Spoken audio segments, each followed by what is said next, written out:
मित्रों नमस्कार, राम राम। मैं आचार्य तरुण शर्मा सरल ज्योतिष के इस कार्यक्रम में आप सभी का हार्दिक स्वागत करता हूं। आज हम चर्चा करने जा रहे हैं कि जो 7 वार हैं और 15 जो तिथियां हैं, विशेष तिथियां, साथ ही साथ अमावस्या को मिलाए तो एक 16 तिथि विशेष हो जाती है। तो इन 16 तिथियों में और विशेष करके 7 वार में क्या चीज़ नहीं खाना चाहिए, ध्यान रखेंगे क्या चीज़ नहीं खाना है, उसी को इस वीडियो में मैं बता रहा हूँ। सबसे पहले तिथियों पे चर्चा करते हैं कि कोई भी तिथियों में सबसे पहली तिथि होती है प्रतिपदा, जिसको बोला गया है पहली तिथि है। इस दिन कुष्मांड यानी कुम्हड़ा खाने से धन का नाश होता है। इसका ध्यान रखना पड़ेगा कि कुष्मांड हमको कुम्हड़ा इस दिन नहीं खाना है, प्रयास करिए।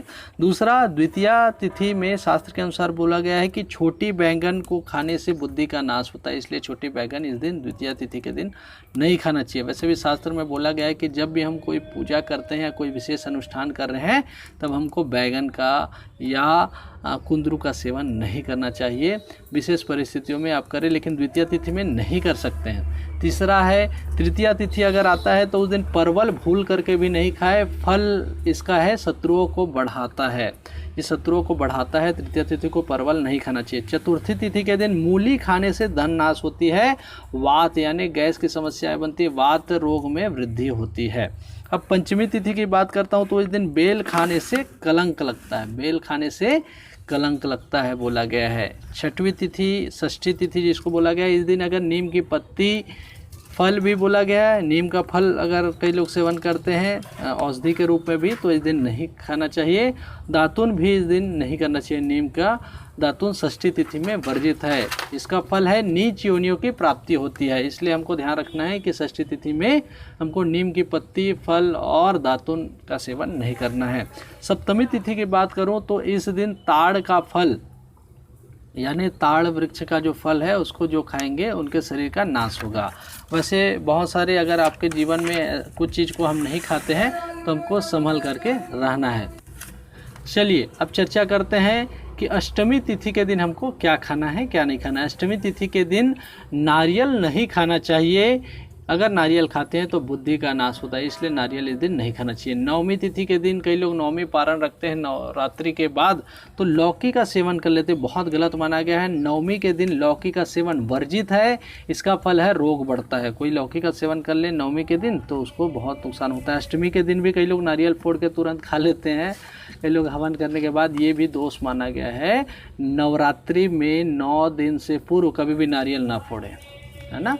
हवन के समय कोई और नियम है तो बात अलग है, अगर पंडित जी वहाँ पे हैं, कुछ विशेष नियम है तो बात अलग है, नहीं तो संकल्पित नारियल कभी न फोड़े और ना ही खाएं।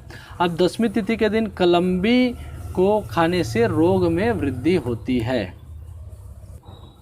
कलम्बी साग का मैं फोटो आप लोग को दिखा रहा हूँ, देखिए ये जो होता है ये आप लोगों ने देखा होगा लेकिन नाम नहीं जानते हो, तो इसको बोला जाता है कलम्बी। कलम्बी को अगर दसवीं के दिन कोई खाता है इसकी सब्जी को, भाजी को, तो रोग की वृद्धि होती है। एकादशी के दिन सेम का सेवन नहीं करना चाहिए, सेमी का सेवन एकादशी के दिन नहीं करना चाहिए, इससे पुत्र का नाश होता है।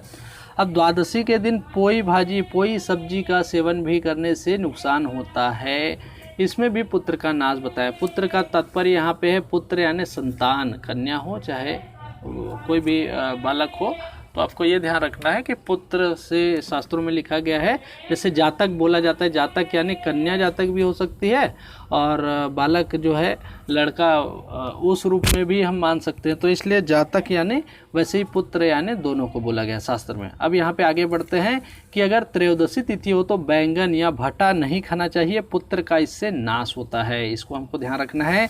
चतुर्दशी तिथि के दिन अमावस्या, पूर्णिमा, तिल का तेल, है ना, चतुर्दशी, अमावस्या और पूर्णिमा, ये 3 दिन अगर हम लोग तिल का तेल लगाते हैं, कई लोग देखिए अगर कोई लगाते हैं या कोई सेवन करते होंगे या बाल में लगाते हैं, हाथ पैर में लगाते, तो इसको निषेध करना चाहिए, इसको हमको ध्यान रखना चाहिए। अब ये क्या करता है, रोग को बढ़ाता है। अब हम चर्चा करते हैं कि 7 वार के बारे में। 7 वार है, रविवार को अगर हम नमक को खा लेते हैं, मसूर दाल को खा लेते हैं, लाल भाजी खा लेते हैं, अदरक खा लेते हैं, तो हमको बहुत नुकसान होता है, तो इसका ध्यान रखना है।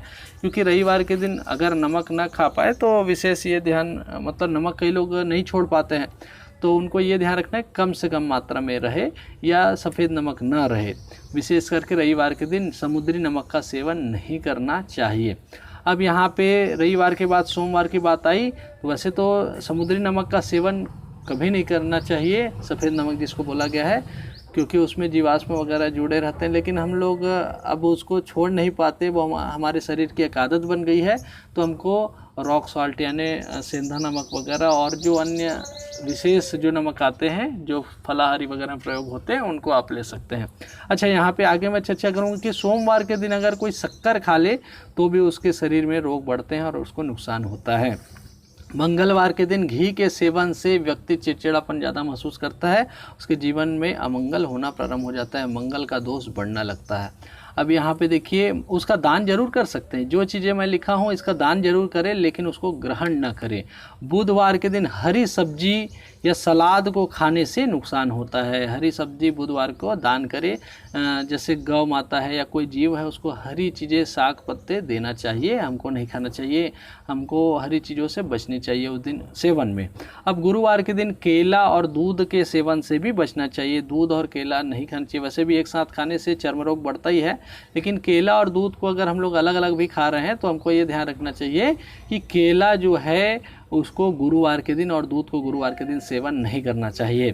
शुक्रवार के दिन खट्टी चीज़ें नहीं खानी चाहिए। बहुत से लोग संतोषी माता जी का व्रत रखते हैं, तो सरस्वती मैया, संतोषी मैया, लक्ष्मी मैया और जितने भी माताओं के हम लोग देखते हैं भोग, उसमें मीठा ही रहता है, मीठा भोग ही चढ़ता है, खट्टी चीज़ों का निषेध रहता है। इसलिए आप ध्यान रखें, शुक्रवार के दिन खट्टी चीज़ें नहीं खानी चाहिए, भूल के भी नहीं खानी चाहिए। शनिवार के दिन सरसों का तेल आपको गलती से भी सेवन नहीं करना चाहिए, हाथ पैर में नहीं लगाना चाहिए। और कई जगहों में भोजन में प्रयोग करते हैं, उसको भी हमको ध्यान रखना है कि हमको सभी चीज़ों को नहीं करना चाहिए। तो मित्रों, आज का वीडियो कैसा लगा मुझे अवश्य बताएं। साथ ही साथ चैनल में अगर आप नए हैं तो सब्सक्राइब जरूर कर ले, वीडियो अच्छा लगा तो लाइक करें, दोस्तों में शेयर कर सकते हैं। साथ ही साथ मुझे सुझाव भी दे सकते हैं, आप सभी से जुड़कर मुझे अच्छा लगता है। ये वीडियो मैंने आप सभी के लिए बनाया है। ऐसे ही दैनिक जीवन से जुड़ी समस्याओं के समाधान के लिए भी मैं वीडियो बनाऊंगा और धीरे धीरे ज्योतिष की ओर भी हम बढ़ते जाएंगे। तो आप सभी का दिन शुभ हो। मिलते हैं अगले वीडियो में, तब तक के लिए नमस्कार, राम राम, जय सिया राम।